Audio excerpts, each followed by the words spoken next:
Hello everybody. देखिए, हमने inverse trigonometric function है वो स्टार्ट किया हुआ था। कल हमने किया था इनवर्स ऑफ साइन फंक्शन। आज हम पढ़ेंगे इनवर्स ऑफ कोसाइन फंक्शन। ठीक है, इसे हमने कल किया था कि मेरा फंक्शन है f from r to r defined by f(x) is equal to cos x। ये आपका मैनी वन इनटू फंक्शन है। मैनी वन कैसे? cos 0 1 होता है, cos पाई बाय 2 कितना होगा? 0 है। cos 3 पाई बाय 2 भी कितना होगा? 0 है। Odd multiple of pi by 2 पे cos क्या होता है? 0 होता है। ठीक है, तो मैनी वन बन गया। अब रही बात, cos की रेंज क्या होती है? -1 से 1 के बीच में होती है। तो और जैसे कभी भी cos 2 नहीं आएगा तो 2 की प्री इमेज नहीं होगी, तो इनटू फंक्शन हो गया। ठीक है, सबसे पहले आप क्या करेंगे? f फ्रॉम r टू -1 से 1। अब क्या बन गया? ये मैनी वन ऑन टू बन गया। कैसे? रेंज को डोमेन के बराबर है। अब रही बात डोमेन की, सर ग्राफ देखते हैं। ग्राफ से आपको इजीली समझ में आ जाएगा। हर चीज मैथमेटिकली भी नहीं निकल जा सकती है। जनरली डोमेन्स को डोमेन होती है, रेंज होती है, ग्राफ से कुछ की इजी हो जाती है। तो सर ग्राफ देखते हैं, ग्राफ से आप समझ जाएंगे।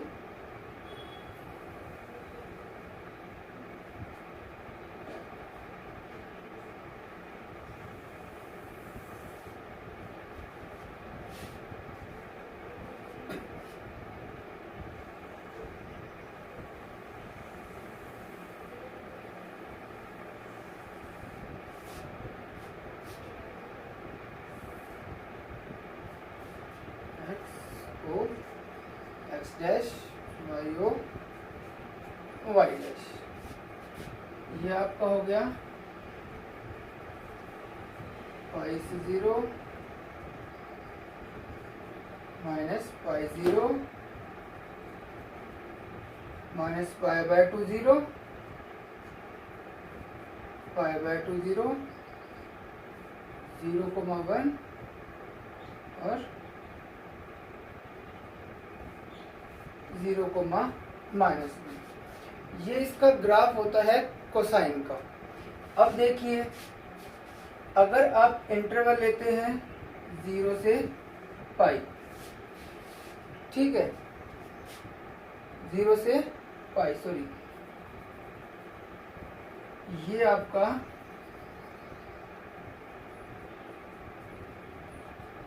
पाई बाय 2 से 0 है और ये आपका पाई से 0 minus pi by 2 0 minus pi bye 0। क्योंकि ये x की वैल्यू है, ये y की वैल्यू है। जब मैं x बराबर पाई बाय 2 रखूंगा तो y कितना आएगा? मेरा 0 आएगा। अब देखिए, ये आपका ग्राफ है। अब मैं इस ग्राफ को अलग से ड्रा कर रहा हूँ। कहाँ से कहाँ तक? 0 से पाई तक।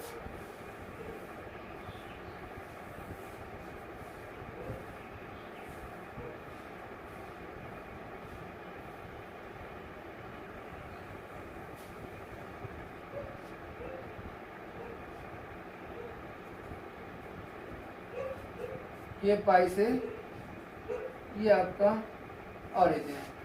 अब देखिए, ये आपका पॉइंट था 0,1 और ये आपका पॉइंट है 0,-1। जब मैं देखिए, मैं यहाँ पर x की वैल्यू कुछ ही पुट करूँगा, यहाँ से ये मेरा y आ जाएगा, कुछ ही पुट करूँगा, y आ जाएगा, कुछ ही पुट करूँगा, y आ जाएगा, कुछ ही पुट करूँगा, y आ जाएगा, कुछ ही पुट करूँगा, y आ जाएगा। ये 0 से पाई में ये -1 से 1 सभी की सभी वैल्यू ले रहा है, सभी की सभी वैल्यू ले रहा है और हर एक सारी क्या यूनिक है, अलग अलग इमेजेस हैं। तो क्या बन गया?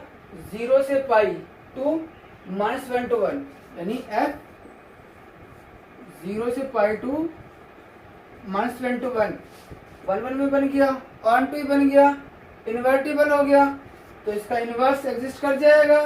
कॉस इनवर्स कहां से कहां तक होगा, -1 से 1 टू 0 से पाई। ग्राफ से क्लियर है कि आप यहाँ पर x की कोई वैल्यू लेते हैं तो यूं जाके आपकी y की वैल्यू आ रही है, ठीक है। यहाँ पर आपका 1 है, ये लोगे यहाँ से आ जाएगी, यानी -1 से 1 के बीच में सारी वैल्यूज ले रहे 0 से पाई। 1 ऑन टू बन गया, इन्वर्टेबल हो गया। तो जो आपका इनवर्स ऑफ कोसाइन फंक्शन है वो -1 से 1 तो 0 से पाई होगा, और ये आपका कॉस फंक्शन है। इस इंटरवल में ये आपका क्या होता है, 1 ऑन टू होता है, इसलिए इसका इनवर्स एग्जिस्ट करेगा। तो आपको उन चीज़ों को ध्यान रखना है। फिर वही आपके पास जो रिजल्ट आता है इनवर्स का, cos inverse x for all x belongs to -1 से 1। क्योंकि cos इनवर्स है, ये x किसका है, cos इनवर्स के डोमेन का है, यानी -1 से 1 का है। And cos inverse cos theta for all theta belongs to 0 से पाई। ये रिजल्ट्स आपके आगे काम आएंगे एक्सरसाइज में। सीधा आप ये लिख दोगे cos इनवर्स cos थीटा बराबर थीटा से लिखा जाएगा कब, जब थीटा 0 से पाई के बीच में लाई करेगा। तो ये था cos इनवर्स के बारे में, ठीक है। उसके बाद एक चीज और थी ऑब्जर्वेशन में हमारे, cos and cos inverse are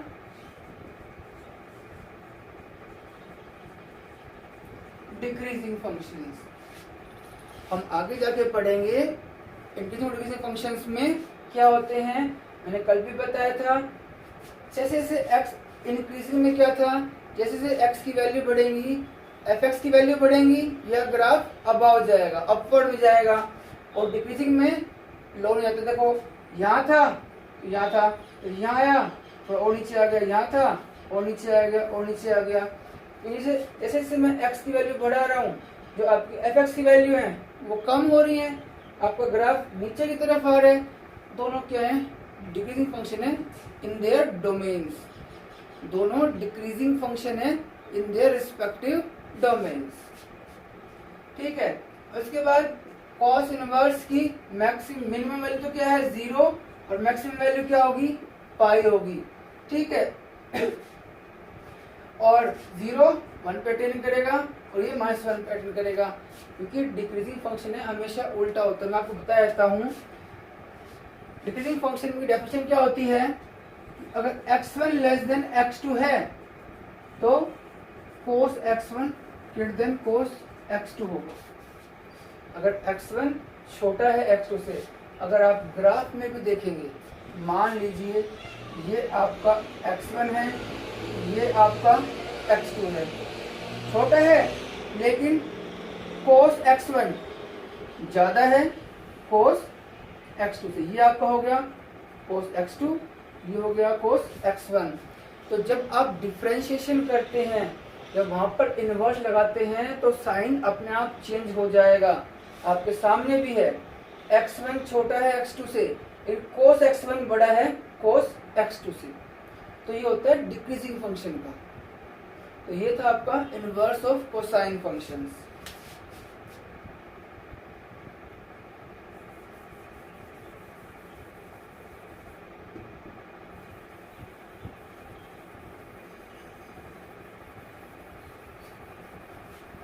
तो आपको सिर्फ ये डोमेन्स याद रखनी है कैसे आई है, समझा हमने आपको दिया ग्राफिकली कैसे आती है।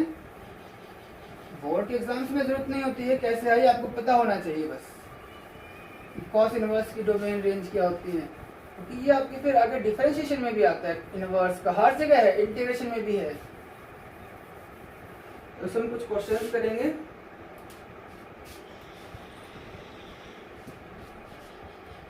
और जैसे कि मैं बताया था प्रिंसिपल वैल्यू ब्रांच, वहां पे क्या होगी 0 से पाई के बीच में होगी सारी principal values.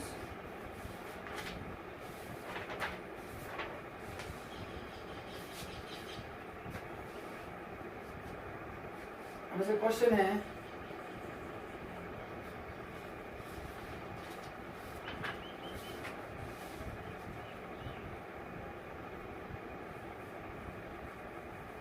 Find the domain of definition of f x is equal to cos inverse x square minus 4। आपको डोमेन बतानी है। आपको पता है कॉस इनवर्स एक्स की डोमेन होती है -1 से 1, तो ये क्या हो जाएगा, -1 is less than equal to x square minus 4 is less than equal to 1, यानी x square minus 4 less than equal to -1 है और x square minus 4 less than equal to 1 है। यहाँ से क्या आ गया, x square greater than equal to 3 आएगा या x square less than equal to 5 आएगा। ठीक है, इसका मतलब x greater than equal to √3 और x less than equal to -√3, और ये कितना जाएगा, -√5 less than equal to x less than equal to √5। आपने लीनियर इनइक्वालिटी में पढ़ा था less than greater equal to a था, इसका मतलब क्या हुआ करता, x is greater than equal to a और x is less than equal to -a and x square less than equal to a square का मतलब था -a is less than x is less than equal to a। यहाँ से आप देखो x √5 से तो बड़ा है और -√3 से छोटा है, या फिर x √3 से तो बड़ा है और √5 से छोटा है। इसका मतलब x बिलोंग्स टू -√5 -√3 यूनियन √3 √5। इस तरीके से आपको डोमेन निकालनी होती है। उसके बाद कल बताया था cos inverse x plus cos x की डोमेन निकालनी है। इसकी तो होती है -1 से 1 और इसकी होती है r, कितनी आ जाएगी आपकी, -1 से 1 आ जाएगी। तो इस तरीके से आपको डोमेन निकालनी है। आपके एडिशन में एग्जांपल्स भी हैं और उसमें लैंग्वेज भी है, इतना कुछ नहीं लिखना लैंग्वेज में इसमें।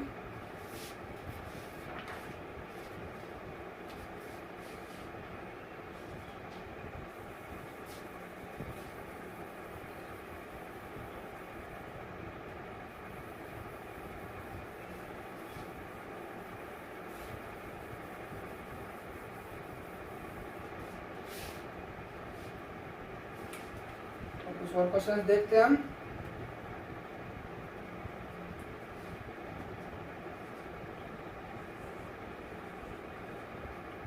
Find the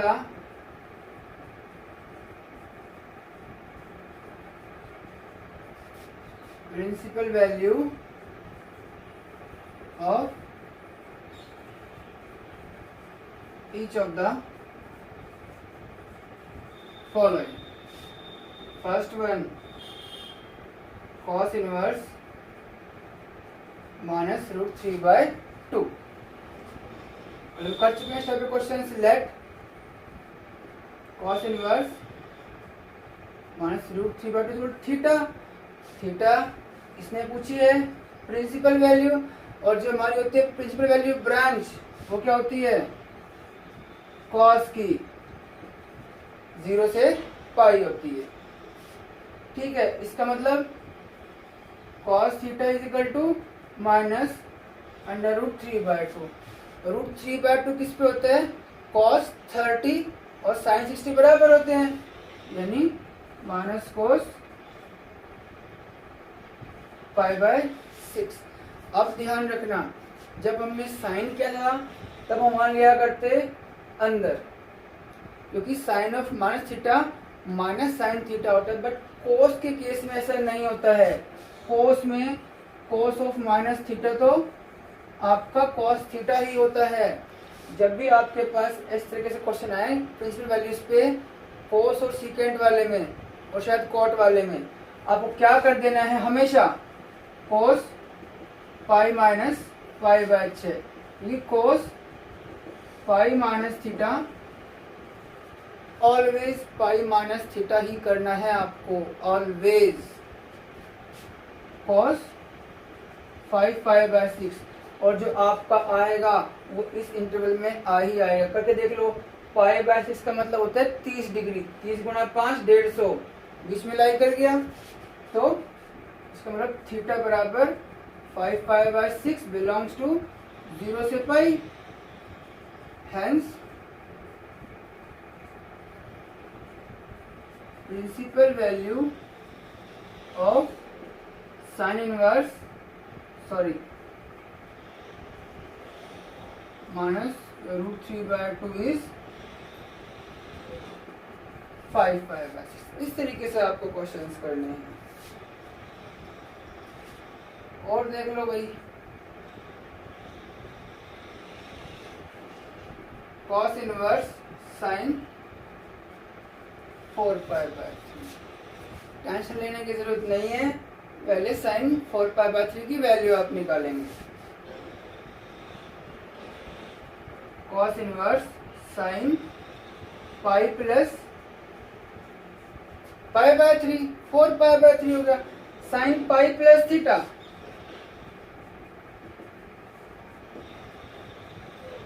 minus sine theta होता है, तो cos inverse minus sine pi by 3 sine 60 minus √3/2। अब हम मानेंगे इसको, let cos inverse minus √3/2 theta, theta belongs to 0 से पाई। ये लिखना जरूरी है, ध्यान रखना। इसका मतलब cos theta is equal to minus √3/2 हुआ क्या, तो minus cos pi by 6 cos pi minus pi by 6 cos 5 pi by 6 theta 5 pi by 6 belongs to 0 से पाई। और ये क्या होगी, इसकी प्रिंसिपल वैल्यू होगी। ठीक है,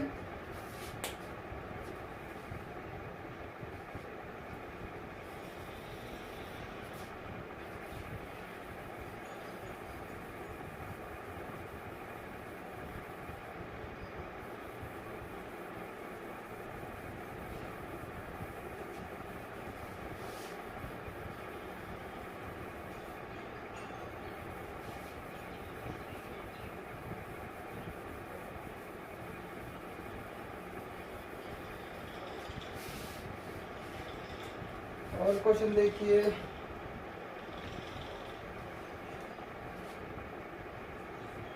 कॉस इनवर्स 3 पाई बाय 4। देखिए आपको वैल्यू पुट करेंगे इसकी। पहले tangent pi minus pi by 4 3 pi बार होता है, and tangent pi minus theta second quadrant में है तो माइनस ही होगा। Cos inverse -1, let cos inverse -1 is equal to theta and theta belongs to 0 to pi. इसका मतलब cos theta is equal to -1 इस पे होता है, कॉस 0 पे होता है। जब भी बाहर माइनस है इसको हटाना पड़ेगा आपको, तो ऑलवेज का लिखते हैं आप कोस पाई माइनस ही लिखते हैं, वो इसमें आ ही आएगा। क्योंकि मैं पाई में से कुछ घटाऊंगा तो ऑब्वियस सी बात है कि इस इंटरवल में आना ही आना है। और आपको पता भी है कॉस पाई -1 होता है, इसका मतलब theta is equal to pi belongs to 0 से पाई। Hence principal value of cos inverse tangent 3 pi by 4 is pi।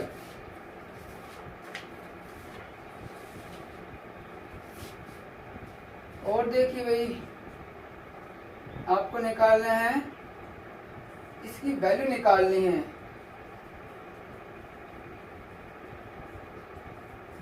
For the principal values evaluate the following. ठीक है, लेट cos इनवर्स 1/2 बराबर x and x belongs to 0 से pi. इसका मतलब cos x is equal to 1/2। 1/2 किस पे होता है, cos 60 sin 30। इसका मतलब x बराबर π/3 belongs to 0 to π and let sin inverse 1/2 is equal to y implies sin y is equal to 1/2। 1/2 किस पे होता है? 30 पे होता है। इसका मतलब, और ध्यान रखना y belongs to sine inverse लिखनी है आपको रेंज यहाँ पर साइन इनवर्स की। तो y कितना आ गया? π/6 बिलोंग्स टू -π/2 से +π/2। इसकी वैल्यू क्या होगी? इसकी वैल्यू कितनी आई है? π/3 + 2 इंटू इसकी वैल्यू π/6। तो कितना आ गया आपका? 2π/3 आ गई। तो इस तरीके से आपको वैल्यूज निकालनी है क्वेश्चंस में। अब एक दो एग्जांपल और करवाता हूँ मैं आपको, अच्छे एग्जांपल्स हैं।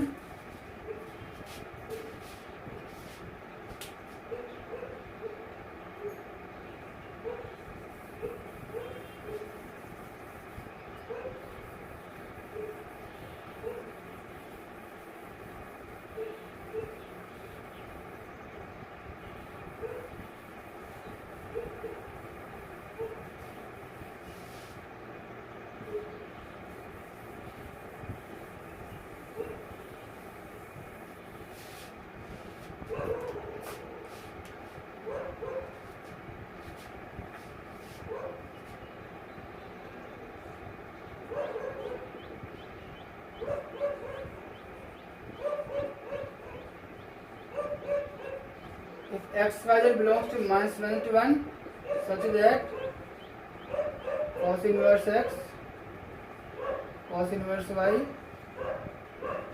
cos inverse z is equal to 3π.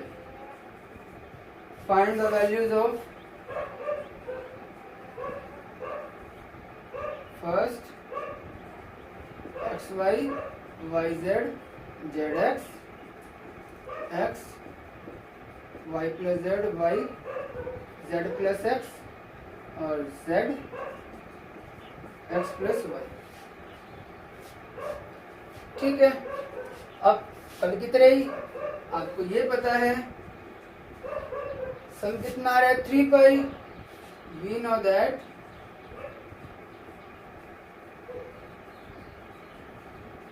Maximum value of cos inverse x is pi for all x belongs to -1 to 1। ये होती है which it attains at -1। ठीक है। अब देखिए इसका मतलब cos inverse x is less than equal to pi, cos inverse y less than equal to pi, cos inverse z less than equal to pi for all x y z belongs to -1 से 1। क्योंकि cos inverse की -1 से 1 interval में maximum value pi होती है। सब का तो छोटी होंगी या उसके बराबर पॉसिबल है। इसका मतलब cos inverse x, cos inverse y, cos inverse z less than equal to pi plus pi बराबर 3π। इसकी वैल्यू इन तीनों का सम 3π से ज्यादा नहीं हो सकता है। देयरफॉर इसका मतलब cos inverse x, cos inverse y, cos inverse z is equal to 3π कब होगा? cos inverse x pi, cos inverse y pi, cos inverse z pi. इसमें होती है -1 पे होती है। यहाँ पर पुट कर देंगे आप -1 इंटू -1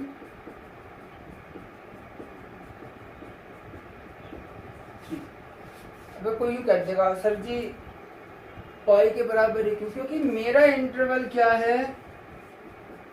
0 से पाई है। ठीक है।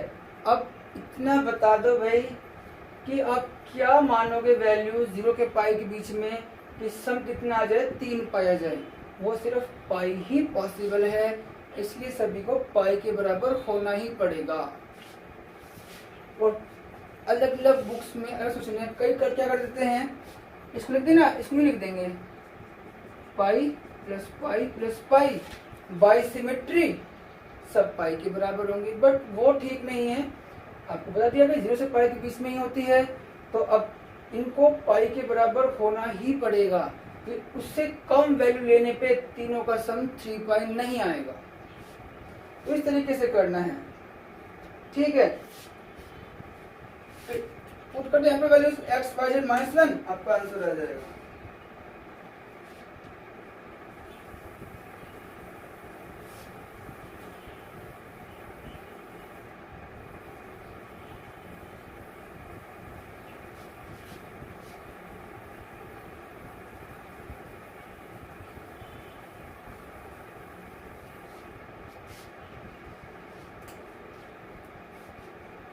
जैसे ये क्वेश्चन है, कोई एग्जांपल है आपका, if x y z belongs to -1 से 1 such that cos inverse x cos inverse y is equal to 0, find x plus y plus z, तीनों का सम 0, हमारे पास रेंज क्या है, 0 से पाई है, तो किसका यूज होगा, 0 का यूज होगा। और 0 क्या होती है, मिनिमम वैल्यू होती है cos इनवर्स की। We know that minimum value of cos inverse x is 0 for all x belongs to -1 से 1, ठीक है। तो अब देखो इसका मतलब cos इनवर्स x सबसे कम वैल्यू 0 है, तो मैं कुछ ही पुट करूंगा, सभी से वैल्यू क्या आएंगे, तो 0 या 0 से बड़ी ही होंगी।